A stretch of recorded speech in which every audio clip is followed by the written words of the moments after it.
If you have more than $10,000 sitting in a regular savings account right now, you are losing money. Not slowly, right now. While you watch this, you've been doing the right thing. You saved. You built a cushion. You played it smart. And your bank is quietly punishing you for it. You know that feeling on a Sunday night, looking at your account before payday, doing the math on whether you can actually afford the stuff you need this week? That feeling doesn't go away because you have savings. It goes away because your money is finally working as hard as you are.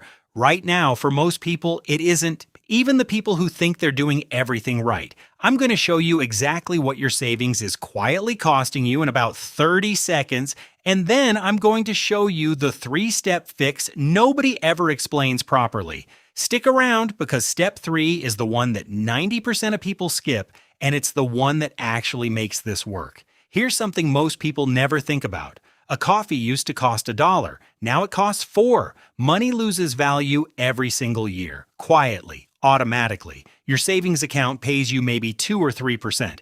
Prices rise 4 or 5%, so your balance goes up, and your actual buying power goes down. You are losing money by doing nothing. That's the bad news. Here's the twist. The exact same force that's eating your savings can be flipped to grow your money instead. Same force, opposite direction. I'll show you exactly how to flip it. But first, you need to drop the one belief that's keeping most people stuck. Because if you think investing means what I'm about to describe, you've been lied to.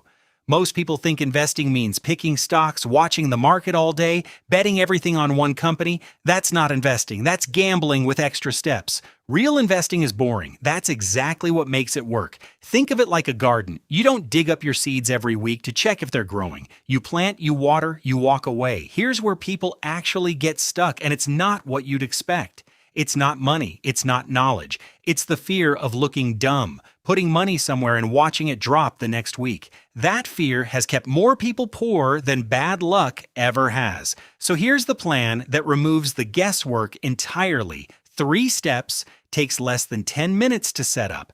And step 3 is the one almost nobody actually does, which is exactly why most people who start investing quietly stop within a year. Let's break it down. Before you invest a single dollar, you need a safety net. 3 months of expenses sitting in a high-yield savings account, untouched. Why? Because life happens. Car breaks down, you lose a job, something breaks, and if every dollar you have is invested, you'll be forced to sell at the worst possible moment and lock in a real loss. This buffer is what keeps you calm, and calm investors make money. Panicked investors lose it. If 3 months feels far off, start with 1. The habit matters more than the number right now. Now, I already know what some of you are thinking. This sounds great, but I don't have extra money. I'm barely covering rent and groceries as it is. If that's you, here's the part nobody says out loud. You don't need $1,000 a month. You don't even need $100. $25 a week automated is enough to start the machine. It won't feel like much at first, and that's exactly the point.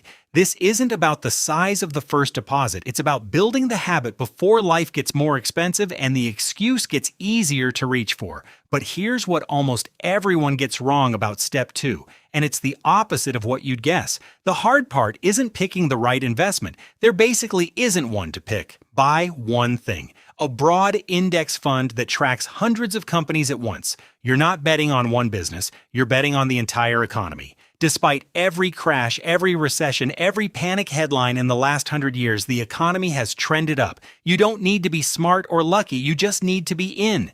If your job offers any kind of matching contribution on a retirement plan, that's free money that shows up just because you participated. Grab that first. And here's where it gets interesting. Around year 10, 15, 20, something strange happens. Your money starts growing faster than you can save it. That same force from earlier for the one quietly draining your savings is now working for you instead. It has a name, compounding, but knowing the name won't save you. What will is step 3. And this is the part that separates people who build real wealth from people who just talk about investing. Set up an automatic transfer, same day, same amount every month. Mark it up or down, you feeling confident or terrified. Then walk away. Don't check it daily. Don't check it weekly. Here's the uncomfortable truth. Every time you check your portfolio and feel something, fear, greed, regret, that feeling is a signal to do nothing. Emotion is what kills compounding. Automation is the only thing that protects it. Which brings up the question almost everyone watching this is silently asking right now. What if I put my money in right before everything drops? Here's the honest answer. It will drop, not might, will. You will watch your account lose value at some point, probably more than once. That's not a flaw, that's the cost of admission for the long-term growth. The people who actually lose money in a crash usually aren't the ones who stayed invested. They're the ones who panicked and sold at the bottom, turning a temporary dip into a permanent loss. Your buffer from step one exists for exactly this moment. So a crash stays something that happens on a screen, not something that happens to your life. There's another version of this fear that shows up every time you open your phone, seeing someone post about a house, a trip, an investment win, and quietly wondering if you're already behind. Here's the thing nobody posts about. Most of what you're seeing is a highlight reel, not a timeline. The $25 a week version of you starting today is not behind. You're simply starting. The only version of you that's actually behind is the one who never starts at all. Now here's the number that should actually change how you think about today. Round numbers, just to show the shape. Invest $200 a month starting at 25, and by 65, you're looking at roughly $525,000.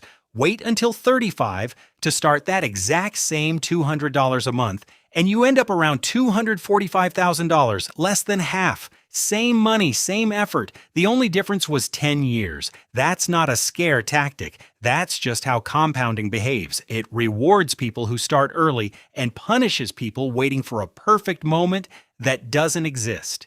Think about the last time you put off something small because it felt too minor to matter, skipping the gym for just 1 week, putting off a doctor's appointment, telling yourself you'd start the budget next month.